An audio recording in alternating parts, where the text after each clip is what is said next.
India's online gaming market was worth $2.6 billion in FY22, and it was expected to reach above $5 billion by 2025. Its compounded annual growth rate is a staggering 38%, and the country is currently home to 900 gaming startups. So in April this year, when the government notified a new set of rules for the online gaming industry, it was widely seen as an attempt to regulate the sunrise sector, and its prospects were believed to be bright in the country.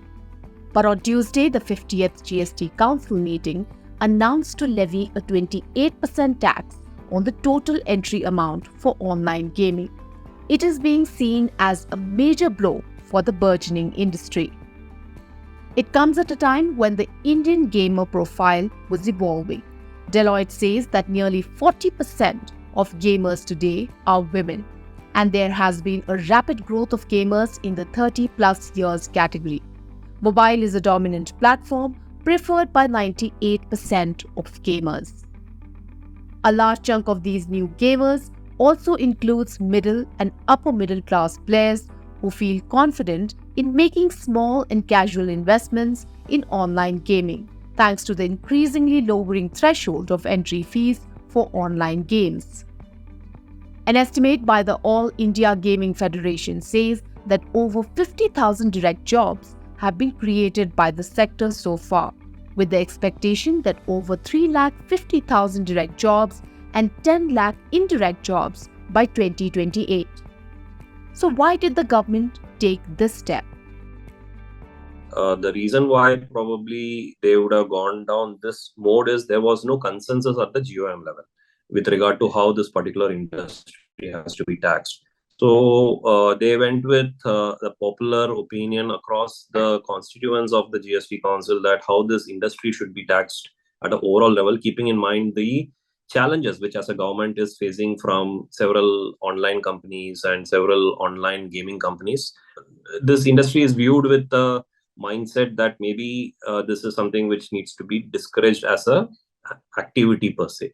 Maybe these would have been the possible considerations which the government may have had in deciding what they have decided. Earlier, online betting and gambling were taxed at 28%, while 18% GST was applicable to the gross gaming revenue of online games. The new tax will apply to the total amount of money deposited by players. So far, according to AIGF estimates, the online gaming market's overall contribution in GST reached above 2,200 crore rupees in the last financial year. Industry stakeholders, including gaming companies and industry bodies, have expressed their discontent. Bhavin Pandya, co-founder and CEO of faming unicorn Games 24/7, says the move is not only counterproductive for the sector but will also lead to loss of employment for thousands working in this sector. Malay Kumar Shukla, Secretary of E-Gaming Federation, also points out that the GST rule goes against the various judgments that have distinguished online gaming from gambling.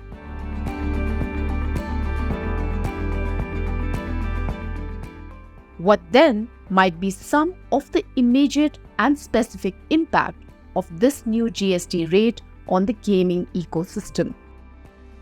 The impact is going to be across the ecosystem.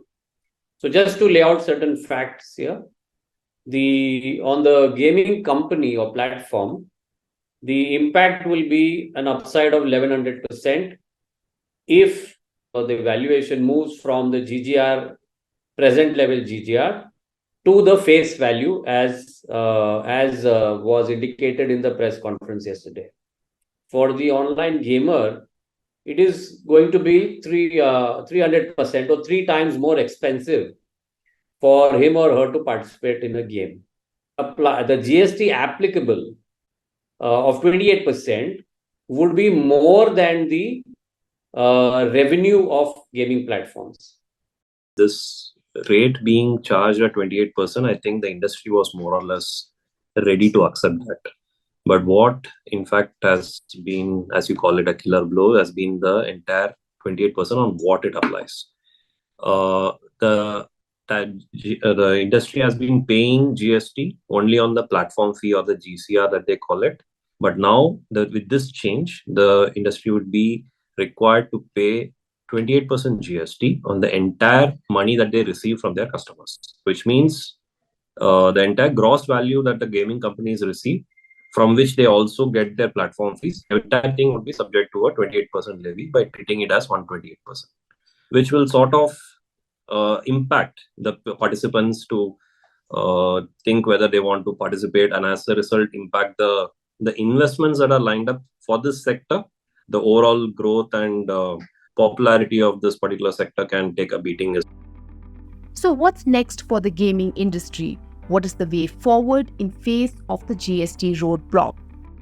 We sincerely hope that there will be a rethink and a progressive tax regime is brought, which will help the industry grow while increasing tax revenues. The intent is to increase tax revenues. So with that objective and intent, we believe that there should be a progressive tax regime, and we are hopeful of this. But Union Finance Minister Nirmala Sitharaman said the intent was not to end any industry linked to online gaming, but there was a discussion on the moral question of whether these should be taxed at the same rate as essential items. But the industry is clearly not happy. Experts are hopeful that the government will rethink the GST on the gaming industry given the rapid rise in interest in the gaming market across Tier 1 and Tier 2 cities. If you like this video, share it and subscribe to Business Standard. For more news, views and insights, log on to www.business-standard.com. Do also follow us on YouTube, Twitter, Facebook, Instagram, Telegram and LinkedIn. She's working her way to the corner office. Business Standard.